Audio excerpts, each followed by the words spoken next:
The fire had ravaged the Inou family's home, leaving nothing but charred remnants and a haunting emptiness. The smoke still lingered in the air as the morning sun slowly crept over the horizon. The city of Kofu, which had once been a peaceful haven for its residents, was now marred by the horror that had unfolded in the dead of night. As the fire department worked tirelessly to contain the flames, the police began their investigation. It quickly became apparent that this was no ordinary accident. The fire had been deliberately set, a fact that sent chills down the spines of the investigators. But who would want to destroy the Inou family? Who could be capable of such a ruthless act? It didn't take long for the investigation to focus on one suspect, Yuki Endo, a 17-year-old boy with a troubled past. Yuki had been a quiet, seemingly unremarkable teenager, but his life was filled with darkness, the kind of darkness that no one saw coming. By the time Yuki reached high school, he had become a loner. He had no real friends, no connections, and no one to turn to. His family life wasn't much better.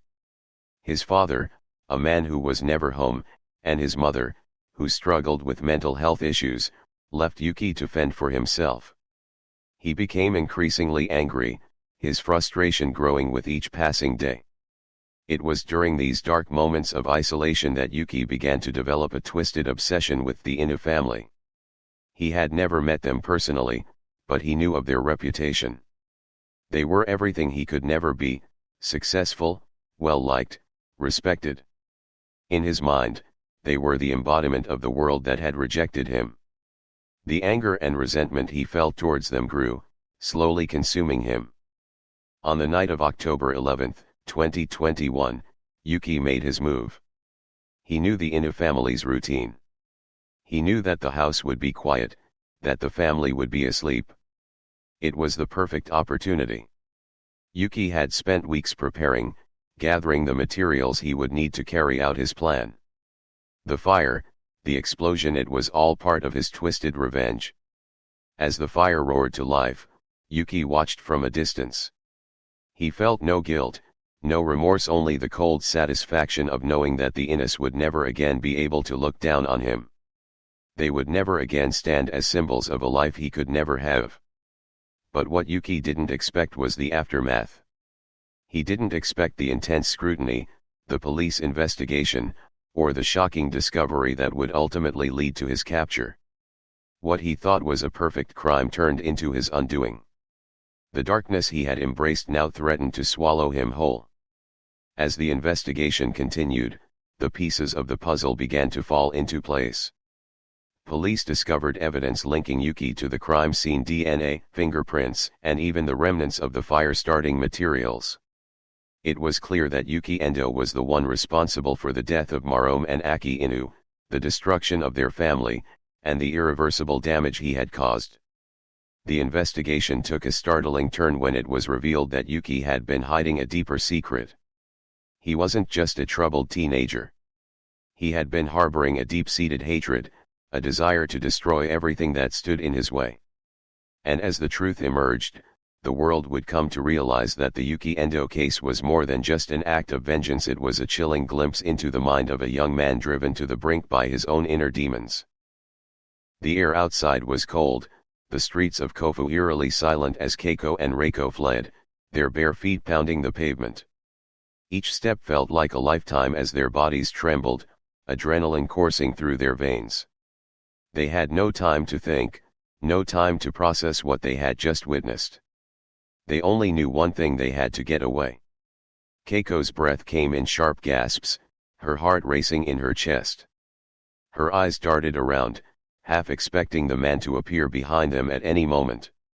Raiko, though equally terrified, was the first to spot the convenience store ahead. She grabbed her sister's arm, urging her to move faster. The convenience store appeared like a beacon in the darkness. Raiko, with a burst of strength, pushed open the glass door, the chime above it ringing hollow in the otherwise silent night.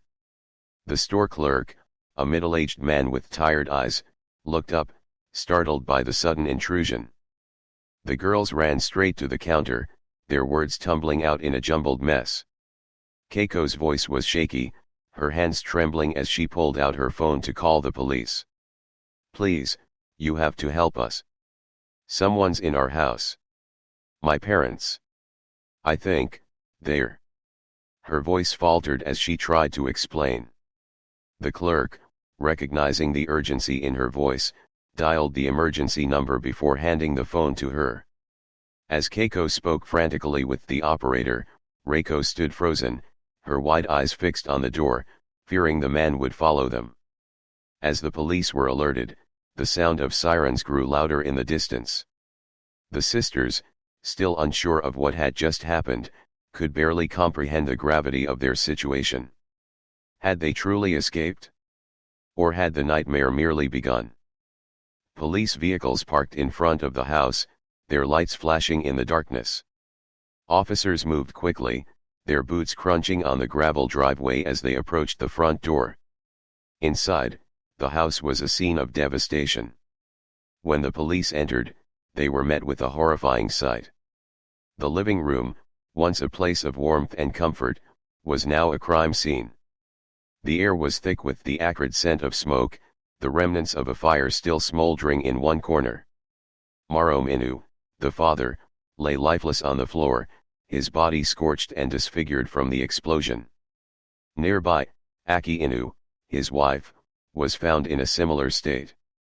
The fire had consumed her too, leaving her unrecognizable, her once beautiful features now twisted in a grotesque mask of destruction. The officers moved cautiously, scanning every inch of the house for evidence. A weapon was found near the body of Morom, an old, rusty knife, its blade stained with blood.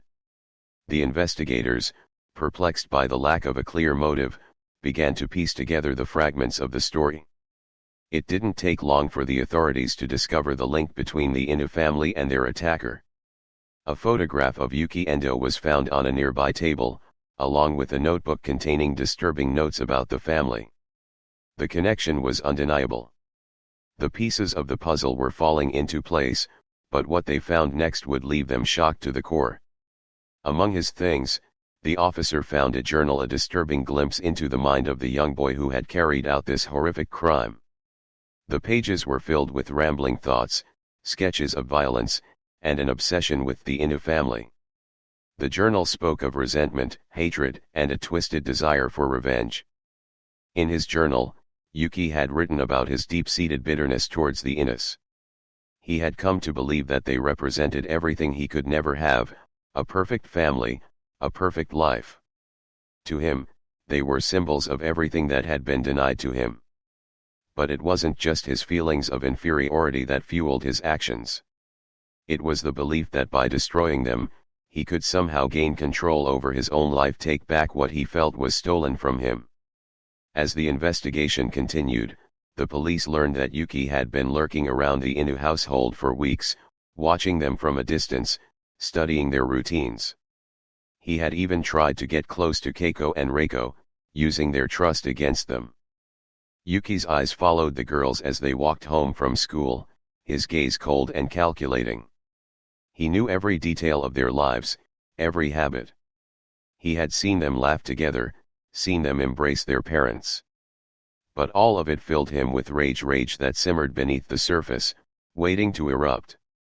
The night of the attack was meticulously planned. Yuki knew that the Inous would be asleep, that the house would be dark and quiet. He knew the exact moment to strike. He had prepared everything, from the weapon to the materials that would set the fire.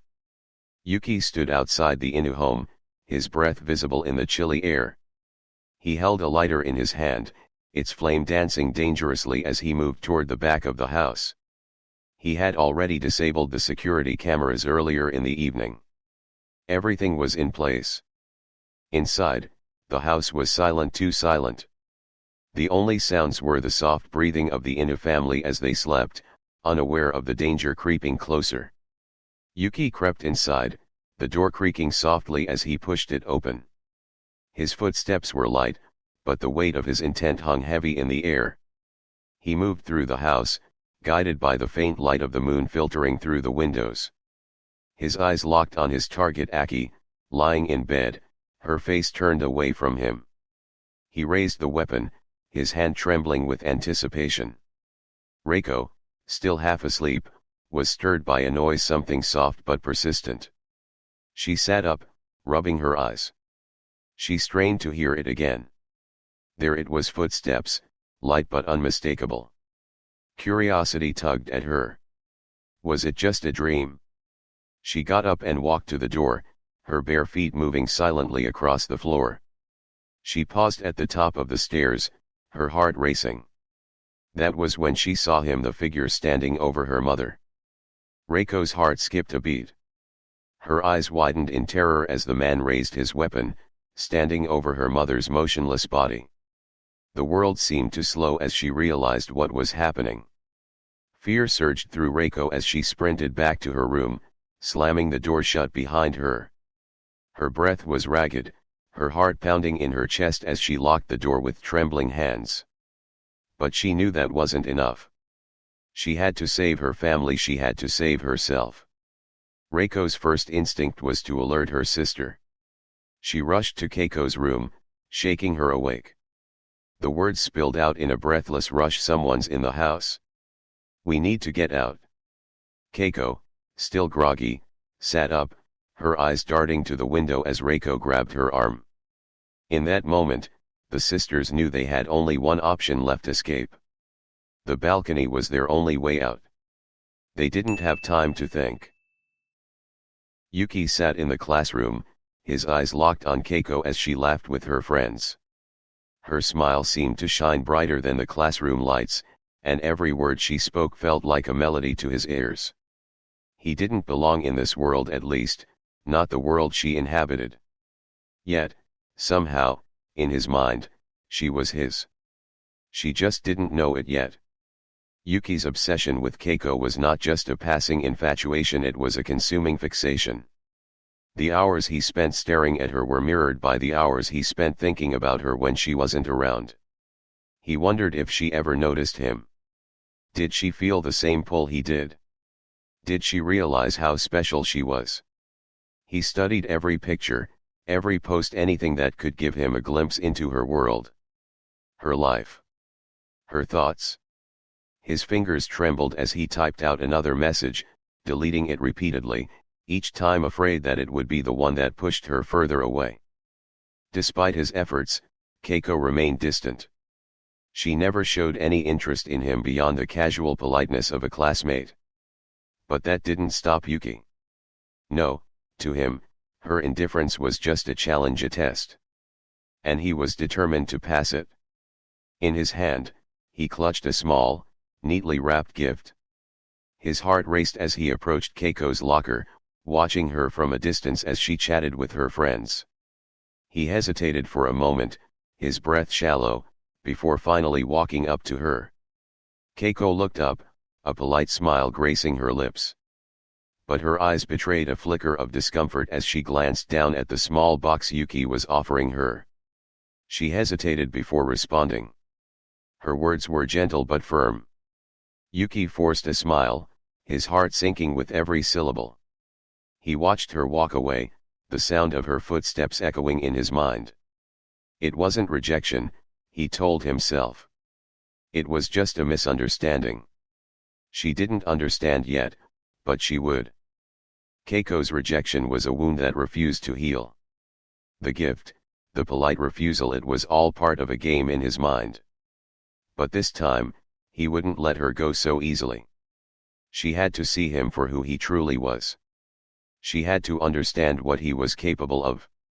Yuki's obsession reached new heights as the days passed. He sent Keiko countless texts, each one more desperate than the last. Messages that ranged from sweet and apologetic to angry and pleading. But each one was met with silence. His mind was spiraling, unable to break free from the grip of his obsession. He began to convince himself that Keiko didn't truly mean her rejections. She was just scared, unsure of what she was feeling. But Yuki knew better. He knew that all it took was one moment, one opportunity, to change everything. Keiko stood outside the school gates, a slight breeze ruffling her hair as she checked her phone. She had just finished a long day of classes and was eager to head home, but there, Standing by the gate, was Yuki. He was smiling, a bit too eagerly, and holding a small bouquet of flowers. Keiko paused, her mind racing. She had been avoiding him for weeks, but something about his earnestness made her hesitate. Maybe it was guilt, or maybe she just wanted to put an end to the constant pressure. Either way, she reluctantly agreed to meet him for dinner. Yuki's face lit up with a grin, one that made his eyes shine with an intensity that Keiko couldn't quite place. She forced a smile, though inside, she felt a pang of discomfort. She hoped this would be the end of it, that by giving him this one chance, she could finally free herself from his obsession. Keiko sat across from Yuki, her hands folded neatly on the table. She tried her best to appear calm, to act as though this were just a casual dinner. But Yuki's eyes never left her, and every word he spoke was laced with an intensity that made her uneasy. Keiko's stomach twisted. This wasn't the conversation she had expected. It wasn't normal. It was intense, unnerving. But she didn't know how to end it without making him angry. Yuki's expression faltered for a moment, but it quickly returned to one of determination. He didn't hear her rejection. In his mind, this was just another test, and he was determined to pass it. The dinner ended awkwardly, Keiko paying for her own meal, trying to distance herself from the dark energy that seemed to surround Yuki. She walked out of the restaurant, her mind in a whirlwind, knowing she had just made a mistake by letting him get this close again. What Keiko didn't realize was that for Yuki, her act of kindness was not just a gesture of goodwill, it was confirmation that he had a chance. That she cared. He didn't understand that this dinner was a means to an end for her. In his mind, it was the beginning of something more. Yuki's mind was no longer clear. The lines between reality and fantasy blurred as his obsession reached its peak. He couldn't stop thinking about Keiko, about her smile, her voice, the way she had looked at him that night. He convinced himself that she was simply playing hard to get, that she had feelings for him deep down but was too afraid to admit it. The path to his next move was now set in stone. His mind, clouded by his obsession, led him down a dark and twisted road. It was the point of no return. The decision he would make that night would forever alter the lives of everyone involved. The pain of losing their parents was a wound too deep to comprehend. Keiko and Raiko sat in the sterile, cold room of the police station, their faces pale and hollow. The weight of their grief was almost palpable, as though the air itself had become heavier, suffocating them. Raiko sat silently, her hands clutched tightly in her lap, while Keiko's eyes stared at the floor, her expression distant, as though the world around her no longer existed. For Keiko, the horror of that night, the night she had barely escaped with her sister, would never leave her. The image of her parents' lifeless bodies, burned and unrecognizable, haunted her thoughts every waking moment. The trauma was unbearable. Yet, it wasn't just the loss of her parents that tormented her. No, there was more. There was a darkness looming, one that she couldn't control, one that was outside of her grasp. The whispers started almost immediately. It began as a murmur among a few students, but soon it spread like wildfire. They said Keiko had caused the deaths of her parents.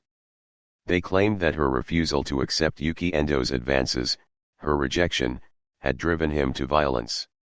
And because she had gone to dinner with him, some of them suggested that she had invited this tragedy upon herself. To those around her, Keiko was no longer a grieving daughter.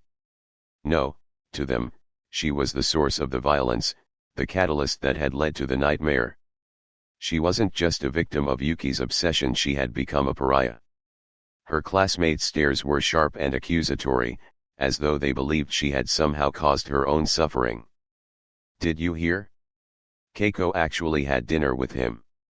She must have led him on. Why else would he do something like that? Yeah, and now her parents are dead. What if she did something to provoke him? She's just as guilty as he is. The weight of their words was suffocating. Keiko wanted to scream, to defend herself, but the more she tried to explain, the more they turned away. She was alone. Raiko, too, felt the sting of the cruel judgment, though she said little. Together, they were forced to carry the burden of blame, a heavy weight no one should have to endure. The usual chatter that filled the hallways now felt like a cacophony of whispers, every sound cutting through her like a knife. She tried to walk faster, but it didn't help. Her classmates' eyes followed her, filled with suspicion and silent condemnation. Each day became a battle. Keiko didn't just have to face the loss of her parents, she had to survive the cruelty of her peers. The constant whispers, the stares, the avoidance, it was unbearable. But worse still was the feeling of being completely misunderstood, of being blamed for something that was entirely out of her control. The home, once filled with laughter and warmth, was now a hollow reminder of the family Keiko and Raiko had lost. The walls seemed to close in on them, echoing with memories that were too painful to relieve. The sisters had to face the aftermath of their parents' death in a house that no longer felt like home. And outside, the world was equally harsh. No one seemed to understand the depth of their grief. The people they had once trusted now saw them only as the daughters of a man who had been violently murdered. Keiko's sorrow was deep, but it was overshadowed by the feeling of isolation. There were days when she could hardly bring herself to get out of bed, when the weight of everything, the death of her parents, the harassment from her classmates, was too much to bear. She felt like she was sinking into an abyss, a place where no one could reach her. Her mind constantly raced, questioning everything. Did she somehow bring this on herself? If she had only been stronger, if she had just said something different, could she have saved her parents? These thoughts consumed her, gnawing at her until there was little left. Raiko, too, had been swallowed by the silence. She had always been the quieter one, but now, more than ever, she seemed to withdraw into herself. She rarely spoke, and when she did, it was only to assure Keiko that everything would be all right, even though she didn't believe it herself. They were both lost, each of them adrift in a sea of pain and confusion. It wasn't just at school that Keiko felt the sting of judgment. It followed her everywhere she went. The stares in the streets, the whispers behind her back, each one a reminder that she was no longer the person she used to be. She felt invisible, as though the world had abandoned her. In her heart, Keiko longed for the life she once had, the one where she could walk down the street without feeling like every pair of eyes was on her. But that life was gone, replaced by something darker. She couldn't escape the pain. She couldn't escape the judgment. As the investigation into her parents' death continued, Keiko and Raiko found themselves at the center of it all. But even as the police worked tirelessly to find answers, the sisters were left to navigate a world that no longer made sense. They were not only forced to relive their trauma over and over again, but they were also left to carry the weight of a crime they did not commit. The authorities, though sympathetic, had no answers. They could only offer their condolences and support, but that did little to ease the pain the sisters felt. They were left to wait, to hold on to the hope that the truth would eventually come out, even as the world around them turned colder and more unforgiving. Keiko and Raiko, once bound together by love and family, were now bound by their shared trauma. The loss of their parents had shattered their lives, but the weight of society's judgment was almost as painful. They had no choice but to endure. In a world that had turned its back on them, they only had each other. And together, they would try to survive the storm. The trial of Yuki Endo became more than just a legal proceeding. It became a symbol of the nation's struggle with an unsettling reality, a young man, only 19 years old, standing trial for a brutal crime. At his age, he was legally considered a minor in Japan, but what he had done, what he had taken from two innocent lives, was far from what society expected from someone so young. In a historic and controversial ruling, the court sentenced Yuki Endo to the death penalty. It was the first time someone so young had ever been given such a severe sentence in Japan. The courtroom was divided. Some applauded the decision, believing that justice had been served, while others questioned whether a young man, so much of his life still ahead of him, should be held accountable in the same way as an adult. The sentencing sparked an unprecedented national debate. One side argued that the death penalty was the only fitting punishment for a crime so brutal, especially considering the trauma inflicted on Keiko and Raiko. How could a society allow such cruelty to go unpunished? For those who stood in favor of the harsh sentence, the message was clear: actions have consequences, regardless of age. The Yuki Endo case has become a turning point in our judicial system. While Japan has traditionally been conservative in its approach to justice, this case challenged the notion that minors should automatically be treated with leniency. The severity of the crime, and Endo's apparent lack of remorse, led many to believe that he was not deserving of the opportunity for rehabilitation. But on the other hand, there's a moral question: should we really be sentencing a 19-year-old to death for a crime he committed as a teenager? At what point do we draw the line between childhood and adulthood? It wasn't just legal experts and the public who were divided. Families across the country found themselves grappling with the question: is a child ever truly beyond redemption? Could a 19-year-old who had shown no signs of remorse truly be rehabilitated, or was he simply a product of a broken society? For Keiko and Raiko, the trial was a painful reminder of what they had lost. As the court proceedings unfolded, they too were forced to relieve the trauma. Yet, in the midst of their grief, a new question arose: was the punishment fitting for the crime?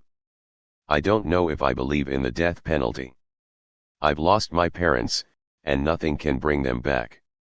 I don't know if taking Yuki's life will make me feel better, or if it will make me feel more empty. But I do know this: he took everything from us. He destroyed our family. And we have to live with that forever. Reiko's words echoed the sentiment of many victims' families caught in the crossfire of such a profound legal decision.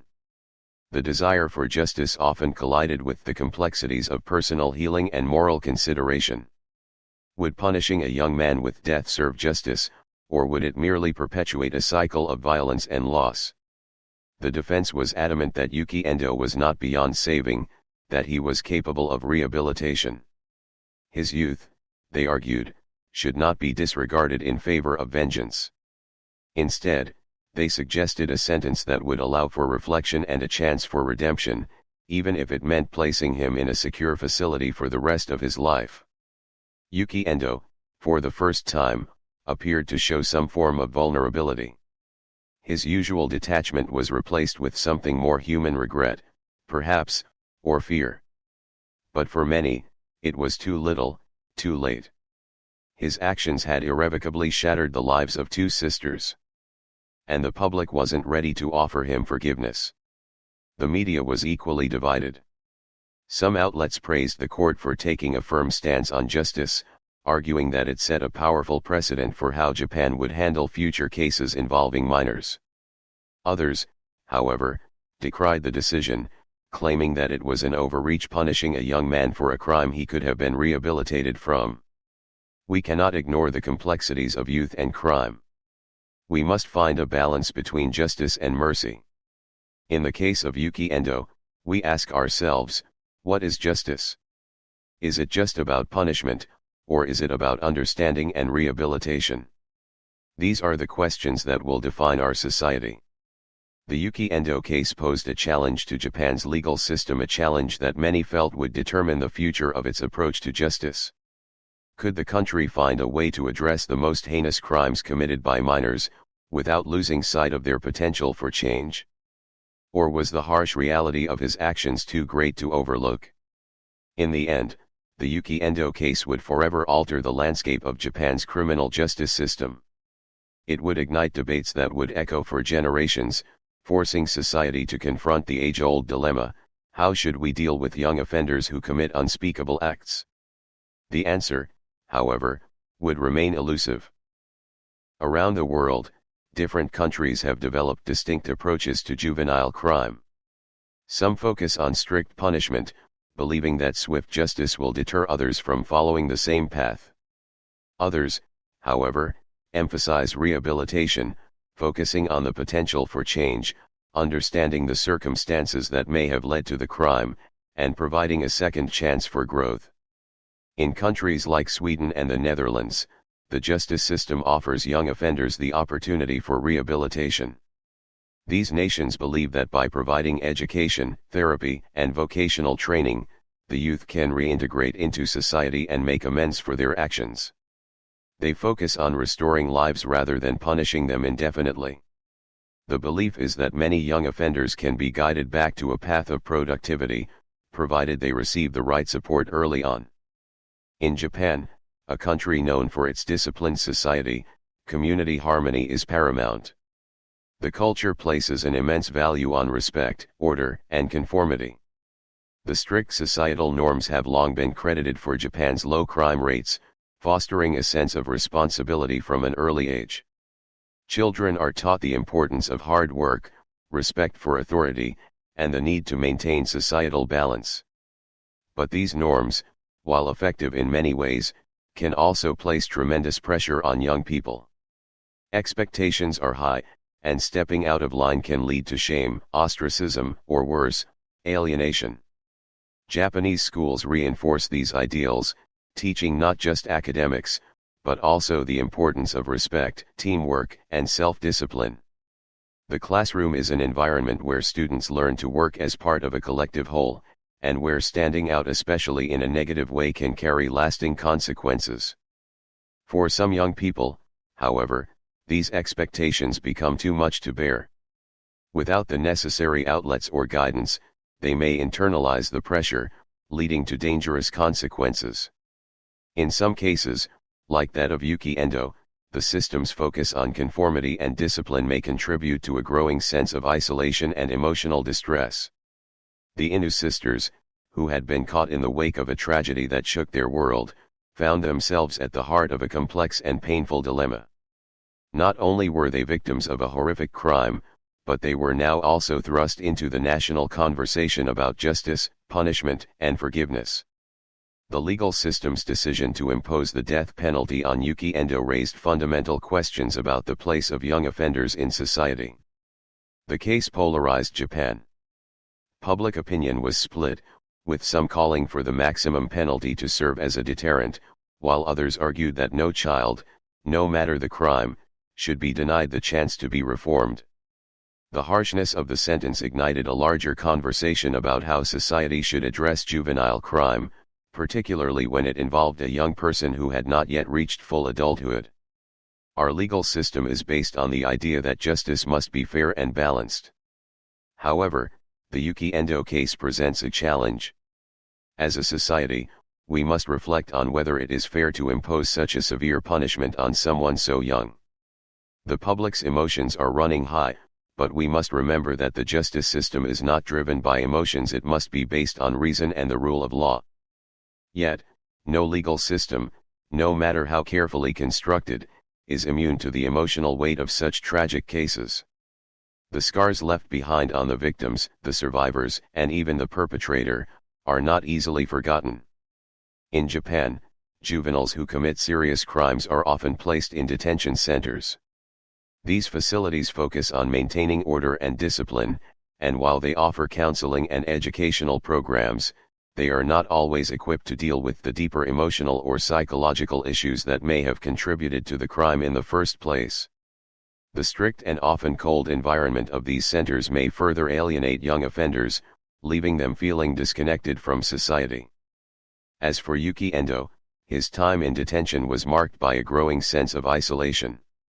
The reality of what he had done began to settle in, but it was unclear whether he truly understood the magnitude of his actions. In many ways, Yuki's case highlighted a systemic failure both in the way society dealt with his emotional distress and in the way the justice system dealt with him as a minor. The tragedy of the Inou family and the trial of Yuki Endo left an indelible mark on Japan's legal and social landscape. It forced the country to confront uncomfortable truths about its treatment of young offenders and the rigid societal norms that, while maintaining order, may sometimes fail to address the underlying causes of such horrific acts. As Japan moves forward, the question remains, how do we define justice for young offenders, And how do we ensure that we are not simply creating a future generation of people forever trapped by their past mistakes? The Yuki Endo case, as painful as it was, became a turning point, a reminder that no legal system, no matter how fair, can erase the emotional toll that a tragedy like this leaves behind. The pursuit of justice is a delicate balance, one that will continue to shape Japan's response to juvenile crime for years to come. The Yuki Endo case is a painful reminder of the fragility of life. A single moment, a single decision, can forever alter the course of countless lives. It also highlights the urgent need to address mental health, emotional boundaries, and the complexities of human relationships.